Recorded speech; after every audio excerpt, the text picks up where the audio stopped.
నమస్కారాలు. రాయదుర్గం పట్టణ ప్రజలు తిరుగులేని మెజార్టీతో నన్ను ఆదరించిన నేపథ్యంలో మున్సిపల్ ఎక్సెప్షన్ మెంబర్గా ఈరోజు ప్రమాణ స్వీకారం చేశాం. 16,000 మెజార్టీ ఇచ్చి ఈ పట్టణాన్ని బాగు చేసే బాధ్యతను నా భుజస్కంధాలపైన మోపారు. ఆ పట్టణ ప్రజల రుణము తీర్చుకోలేనిది. దేవుడు నాకు ఎంత శక్తినిస్తే అంత శక్తిని ఉపయోగించి రాయదుర్గం పట్టణ అభివృద్ధికి పని చేస్తానని మాట ఇస్తా ఉన్నా. అదే సందర్భంలో మున్సిపాలిటీలో మెజార్టీ సభ్యులు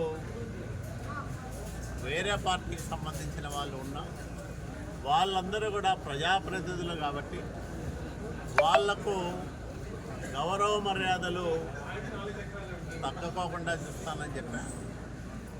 అట్లాగే ప్రభుత్వం నుంచి వచ్చే ఆదేశాలు కానీ లేదా ముఖ్యమంత్రి నుంచి వచ్చే సందేశాలు కానీ ఇవన్నిటినీ కూడా ప్రజాప్రతినిధులుగా వాళ్ళు కూడా కూచా తప్పకుండా అమలు చేయాలని వాళ్ళకు సూచించాం. వాళ్ళు ప్రభుత్వాన్ని గౌరవిస్తూ ప్రభుత్వ విధానాలకు అనుగుణంగా నడుచుకున్నంత కాలం వాళ్ళ గౌరవ మర్యాదలు ఉంటాయని కూడా భరోసా ఇచ్చాం. ప్రధానంగా రాయదుర్గం పట్టణంలో ప్రజలు తీవ్రమైన మంచినీటి సమస్యను ఎదుర్కొంటూ ఉన్నారు. దాన్ని పరిష్కరించే దిశగా ఇప్పటికే 2 సార్లు సమావేశాలు పెట్టాం. విద్యుత్ శాఖ అధికారులు అట్లాగే మున్సిపల్ అధికారులతో సంయుక్తంగా సమావేశం నిర్వహించి సమస్యలన్నింటినీ కూడా చర్చించి 15 రోజుల్లో పరిష్కారం కనుగొనాలని ఆయా శాఖల అధికారులకు ఆదేశాలు ఇవ్వడం జరిగింది.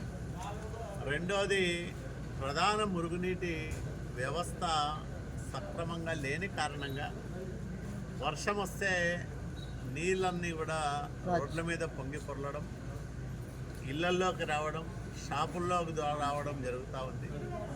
దీన్ని యుద్ధ ప్రాతిపదికన నివారించడానికి నియంత్రించడానికి చర్యలు తీసుకోవాలని అధికారులను కోరాం. ఎందుకంటే వర్షాకాలం కాబట్టి ఈ వర్షాకాలంలో ఎవరు ఇబ్బంది పడకుండా చూడమని కోరాం. మంచినీళ్ళు, మురుగునీటి కాలువ వ్యవస్థలతో పాటు వీధి దీపాల సమస్య కూడా చాలా తీవ్రంగా ఉంది. వాటన్నిటినీ పరిష్కరించమని సూచించాం. ప్రభుత్వం నుంచి మున్సిపాలిటీకి ప్రత్యేకంగా నిధులు తీసుకొస్తే తప్ప మున్సిపాలిటీ బతికి బట్ట కట్టే పరిస్థితి కల్పించడం లేదు. చిన్న చిన్న పనులకు కూడా మున్సిపాలిటీ దగ్గర డబ్బులు లేవు. కాబట్టి రాయదుర్గం మున్సిపాలిటీ ఆర్థిక పరిస్థితిని దృష్టిలో పెట్టుకొని సాధ్యమైనంత వరకు ప్రభుత్వం నుంచి నేను నిధులు తీసుకొచ్చి వివిధ అభివృద్ధి కార్యక్రమాలు చేసేదానికి ప్రయత్నం చేస్తాం. అమృత్ 2లో కొన్ని ప్రతిపాదనలు ఉన్నాయి.